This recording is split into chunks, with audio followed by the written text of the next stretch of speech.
Hail, fellow travelers. Tim from Secret Fire Books here. Welcome back to another Random Book Wednesday. This week's random book is Sword and Seventies by Eric Wagg. This is actually a series of sword and sorcery / urban fantasy novelettes by Eric Wagg, who is a good friend of the channel as well as a fellow indie writer. I have right here the first two physical releases from the series, Volume 1, That Axe Anciently Was Mine, and Volume 2, Fangs of the Moon Opal. Now, like I said, this is urban fantasy. It takes place in the 1970s in Chicago, if I remember correctly.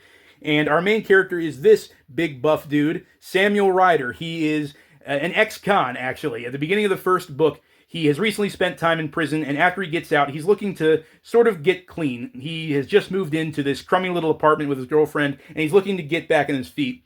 But unfortunately, as these stories tend to go, before he gets clean, Sam decides to pull off one more job, and this job ends up being not only illegal, but very supernatural. And so before he knows it, Sam becomes involved with a clandestine group of supernatural specialists as they take on some dark forces who are breaking into a nearby museum to steal an ancient artifact. Then in book 2, Samuel gets bitten by a werewolf, and the only way to ward off the curse is to battle through a group of angry, infighting, drug-pushing triads. And if that sounds like something you'd be into, don't worry, it is.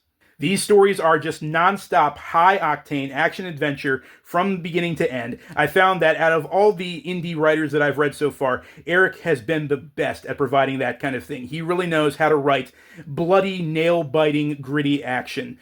Sometimes over the top, but it's always fun. Due to the setting and the supernatural and occult themes, this series has been compared, among other things, to Big Trouble in Little China, Hellboy, and my own personal favorite Chicago-based urban fantasy series, The Dresden Files. So if you like any of that, and you would like to see that in sort of a shorter form with a sort of 1970s heavy metal aesthetic, then the Sword and Seventies books are for you.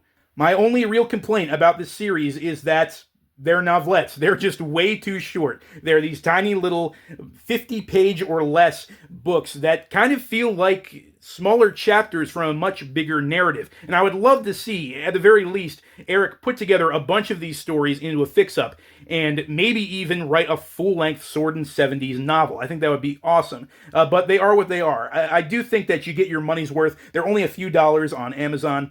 So if you don't mind just, spending a few bucks on these quick reads, then yeah, go for it. There is also a third entry in the series that's going to be included in an anthology called Rock and Roll Mercenaries. I believe the ebook version is now available on Amazon, and I think they're coming out with a physical edition soon. But that includes not only another Sword and Seventies story, but a bunch of other fantasy stories by several other indie authors. So if that's something that you'd be interested in, I will include links to it and Eric's other books in the description below. But let me know in the comments, have you guys read the Sword and Seventies series or any of Eric Wagg's other books? What did you think of them? Regardless, I hope you'll join me for my next random book review. Until then, as always, farewell, keep reading, and stay metal.